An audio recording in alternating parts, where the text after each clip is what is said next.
সুপ্রিয় দর্শক, আপনারা দেখছেন এসপিএন বাংলা টিভি। দেখুন ও সাবস্ক্রাইব করুন এসপিএন বাংলা টিভি, দেশ ও মানুষের কথা বলে। মিডিয়া থেকে আগত সাংবাদিক ভাই বোনেরা, আসসালামু আলাইকুম ওয়া রাহমাতুল্লাহ। সভাপতির দায়িত্ব হলো সবার শুরুতে সবার আগে মঞ্চে আসন গ্রহণ করা, বক্তাদের বক্তব্য শ্রবণ করা, পরবর্তীতে সমাপনী ঘোষণা করা। আমার মনে হয় এইটুকু আমার দায়িত্ব। সুতরাং দীর্ঘ সময় যাবৎ আপনারা কবি জীবনানন্দ দাশের জীবন ও কর্ম নিয়ে বক্তাদের মুখ থেকে ধৈর্য সহকারে সুশৃঙ্খল একটি সুন্দর পরিবেশে আপনারা দীর্ঘ সময় বসে আছেন। আমি আপনাদের ধৈর্যচ্যুতি ঘটাবো না, আমি শুধু সবার সমাপনী ঘোষণা করব। তার পূর্বে শুধু ধন্যবাদ দিতে চাই আজকের অনুষ্ঠানের যে আহ্বায়ক শফিকুদ্দিন অপু, আমাদের দেশে ভুলে যাওয়া, হারিয়ে যাওয়া প্রায় গুণী মানুষগুলোকে তাদের জীবন ও কর্মের উপর বিভিন্ন সভা সেমিনার করে আমাদের ভবিষ্যৎ প্রজন্ম যারা আসতেছে আছে এখন তাদেরকে জানানোর জন্য যে সুন্দর আয়োজনটি করে থাকে, তাকে সামাজিক পরিবেশ সাহিত্য পরিষদের পক্ষ থেকে আন্তরিক ধন্যবাদ জানাচ্ছি।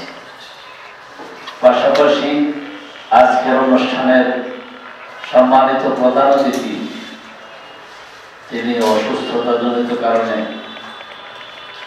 হয়তোবা চিন্তা করেছিল যে আসবে না, তারপরেও আমাদের প্রতি ওনার যে আন্তরিকতা, উনি আমাদেরকে ভালোবাসেন, তিনি চলে আসছেন আমাদের অনুষ্ঠানটিকে সফল ও সার্থক করার জন্য।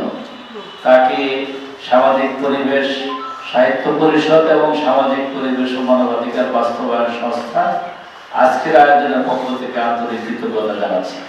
দোয়া করছি মহান আল্লাহ যেন আজকের প্রধান অতিথিকে সুস্থ রাখেন এবং দীর্ঘায়ু দান করেন। অবশেষে আপনারা যারা শত ব্যস্ততার মাঝেও অনুষ্ঠানটিতে যোগদান করে আমাদের আয়োজনকে সফল সার্থক করেছেন, আমি সংস্থার সভাপতি এবং আজকের আয়োজনের সভাপতি হিসেবে যদি আজকের এই আয়োজনের কোন রকম সাফল্য থাকে, সেই সাফল্যটুকু সকলের মাঝে সমহারে বন্টন করে দিয়ে যত ব্যর্থতা আছে তার সকল দায় সভাপতি হিসেবে আমার কাঁধে নিয়ে অনুষ্ঠানের এই অংশের সমাপনী ঘোষণা করে আমার বক্তব্য শেষ করছি। আসসালামু আলাইকুম ওয়া রাহমাতুল্লাহ। বর্তমানে মহারাজা আত্মীয়তা গ্রহণ করে এই বিল্ডিং এর এই পাশের দোতলায় থাকতেন এবং এই সমস্ত এলাকায় উনি বিচরণ করতেন, অনেক দিন ছিলেন। এর সাথে আরেকজন ছিলেন শচীন দেব বর্মন, ওনার বন্ধু।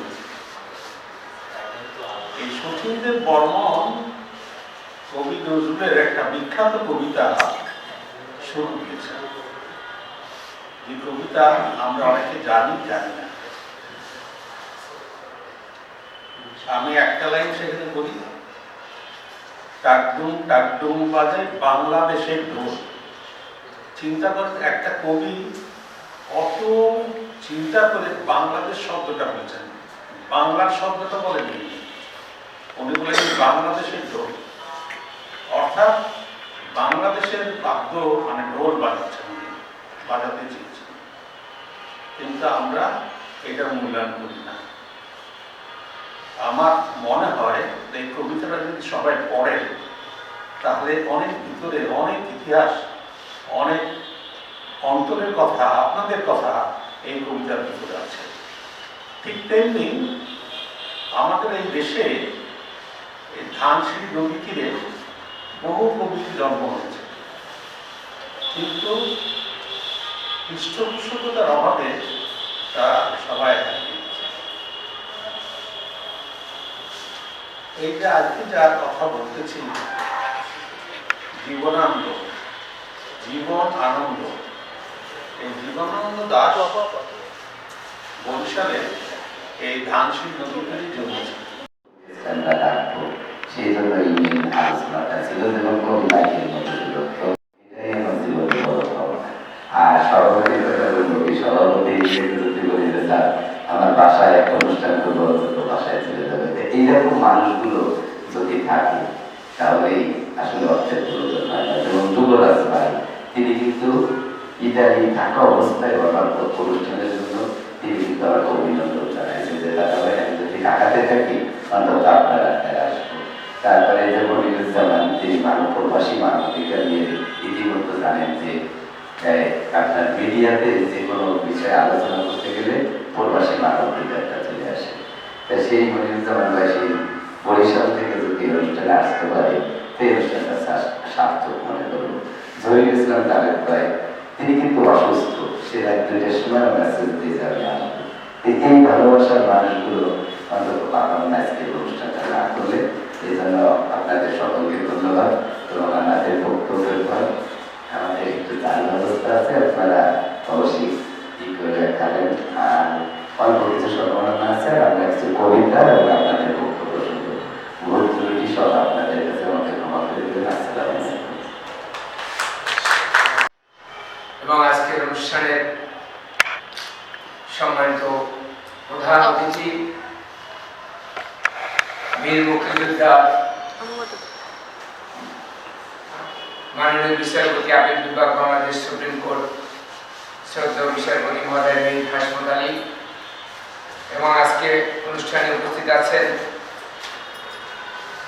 সাবেক বিএনপির সাবেক তথ্য গবেষণা বিষয়ক সম্পাদক বাংলাদেশ জাতীয় দল বিএনপি জনাব রেজাউদ্দৌলা চৌধুরী, এবং আমাদের মাঝে উপস্থিত আছেন যিনি মানবতার ফেরিওয়ালা হিসেবে নাম লিখিয়েছেন, তিনি অনেকদিন যাবৎ অসুস্থ ছিলেন, তিনি সুস্থ হয়ে আমাদের মাঝে ফিরিয়েছেন। তাই আল্লাহর প্রতি শুকরিয়া স্বরূপ বলছি আলহামদুলিল্লাহ। সেই আমাদের প্রিয় মানুষ, জাতীয় মানবাধিকার সমিতির চেয়ারম্যান জনাব মঞ্জুর হোসেন ইসা সহ আজকে আমার সম্মুখে উপস্থিত বিভিন্ন কবি, সাহিত্যিক, গবেষক এবং স্টেজে উপস্থিত বিভিন্ন মিডিয়ার নেতৃবৃন্দ, সামনে উপস্থিত মিডিয়ার নেতৃবৃন্দ, আজকে কবি জীবনানন্দ দাশের অত্যন্ত সুন্দর একটি কবিতার অনুষ্ঠান এবং একটি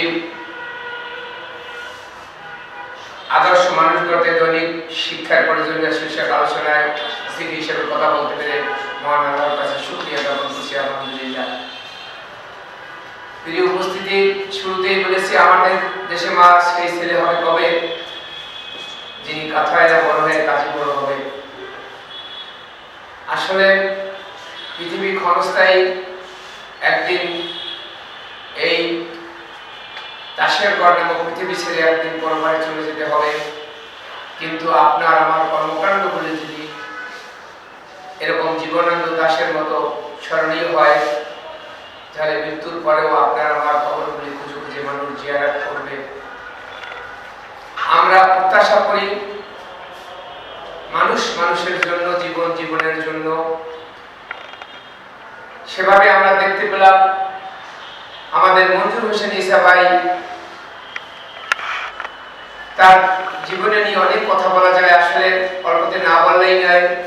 তার অনেক সম্পত্তি নেই, কিন্তু তিনি অসুস্থ হয়ে যাওয়ার কারণে বাংলাদেশের স্বনামধন্য ব্যক্তিবর্গ এবং বাংলাদেশের জাতীয় সংসদ সদস্য সহ কবি, সাহিত্যিক, গবেষক সহ বিভিন্ন মানুষগুলো মানবতার ফেরিওয়ালা মঞ্জুর হোসেন ইসার অসুস্থতায় তাকে দেখতে গিয়েছিলেন।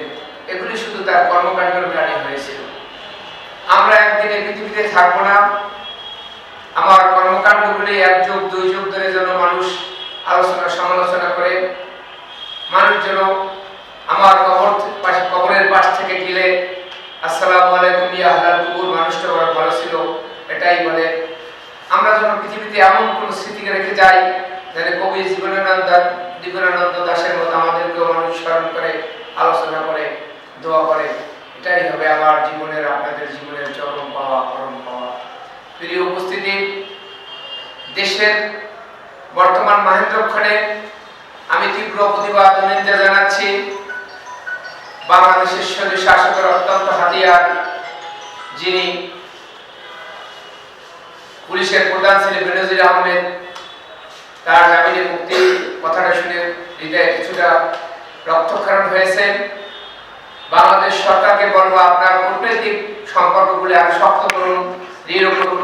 দায়িত্বশীল ভূমিকা পালন করলে এরকম বেনজির আহমেদ জামিন পাওয়ার কোনোই ওয়ে ছিল না।